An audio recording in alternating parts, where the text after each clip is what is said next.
Hello everyone. Now that the tub and shower are removed, it's time to get started on prepping the floor and getting ready for paint. I start by removing the toilet. As you can see, there's a dirt ring from where the toilet sat for years. The old wax seal also has to be removed. I recommend wearing gloves because this stuff is sticky and disgusting. I eventually take my own advice, and with gloves on, I can pick up the wax and remove it easier. There are a few screws in this flange that hold it to the floor. I need to remove them because eventually I want access under them for the new floor tiles to see.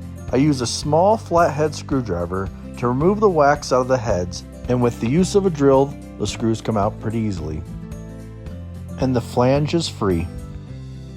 I do a little hand cleanup before I'm ready to mop.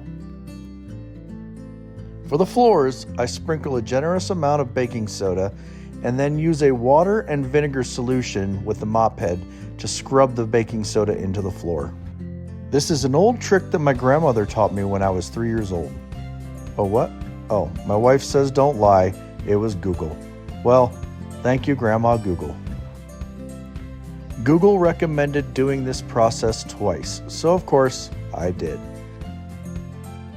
At the end of each round of mopping, you're left with a baking powder paste in the center that you have to clean up with a towel. So I did, and then on the third time, you apply only water and make sure everything is clean and dry before you place your tiles. So I will let this dry and I'll be back soon. I did it again. I started placing tiles before I realized the camera was not recording. I had to make some cuts for the water line and around the flange. Otherwise, installing these tiles is really quick and easy.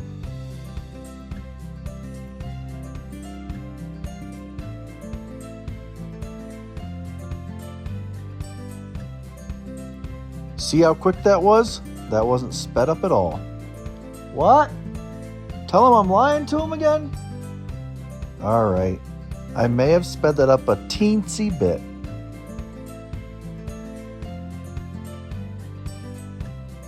I finished the job by cutting out the vent and installing the cover. So what do you think? Now we know that using sticky tiles isn't very durable, but my wife really wanted the look and I really wanted the budget. Now that the tiles are underneath, I'll reinstall the screws in the flange and the floor is complete.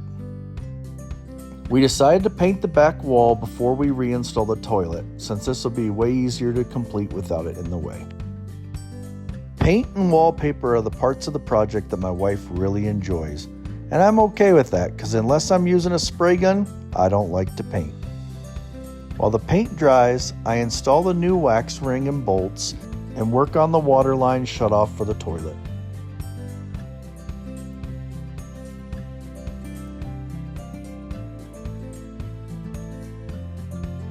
I use the old shutoff as a guide to decide where to cut the pipe. A little side note, the right tool for the job really makes things easier. Believe it or not, I remembered to put all the connecting pieces on in the first take. Now all I have to do is make sure it's all the way on, that the shutoff is where I'd like it, slide the collet on, and tighten it up.